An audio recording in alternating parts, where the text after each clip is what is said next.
ঘুমের golden time, শিশুদের কথা বলছি। আমার একজন যা আছে, উনি নতুন মা হয়েছেন। ওনার ছেলের বয়স হচ্ছে 5.5 মাস। সে টোটালি ঘুমায় না, দিনে হোক বা রাতে হোক।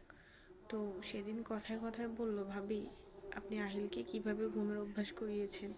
মাশাল্লাহ করে আহিল তো ভালোই ঘুমায়। তখন আমি বললাম, ঘুমের একটা টাইম থাকে যেটাকে গোল্ডেন টাইম বলে। তখন ভাবি বললেন, বিস্তারিত বলেন। আমি বললাম যে ঘুমের বিষয়ে আহিলকে আমি যেভাবে অভ্যাস করিয়েছি সেটা হচ্ছে মূলত আহিলের যখন 5 থেকে 6 দিন, তখন থেকে আমি ওকে 7টা 7:30টার মধ্যে রাতের বেড টাইমটা শুরু করতাম।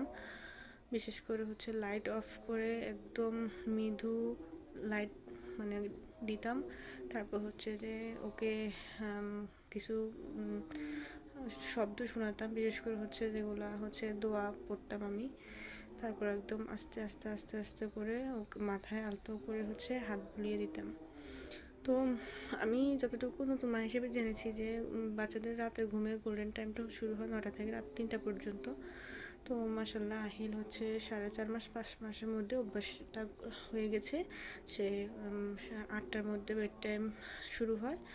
আর দিনে এসে মূলত হচ্ছে 2বার ন্যাপ নেয়। একবার হচ্ছে সকালে 10:30 থেকে 11টা, একবার হচ্ছে বিকেলে 2:30 থেকে 3টার মধ্যে। তো ওই আমার যাকে বললাম যে আপনিও এইভাবেই করেন, সময় লাগবে। আহিলেরও অনেক সময় লেগেছে, প্রায় 5 মাসের মতো। তো আপনি শুরু করেন, পারবেন। আর আমি মনে করি নতুন মায়েরা বাচ্চাদের ঘুমের অভ্যাসটা করানো খুব দরকার। কারণ বাচ্চারা যথেষ্ট ঘুমালে ব্রেন হচ্ছে ডেভেলপ হয়, আর হচ্ছে ওদের মানসিক শান্তিটা ভালো হয়। ইভেন মেজাজ মন সব কিছু ফুরফুরে থাকে। আর আমি যেহেতু একজন শিশু বিশেষজ্ঞ নই, নতুন মা হিসেবে যতটুকু বুঝেছি, বাচ্চারা ভালো ঘুমালে বাচ্চাদের সুস্বাস্থ্য থাকে ভালো।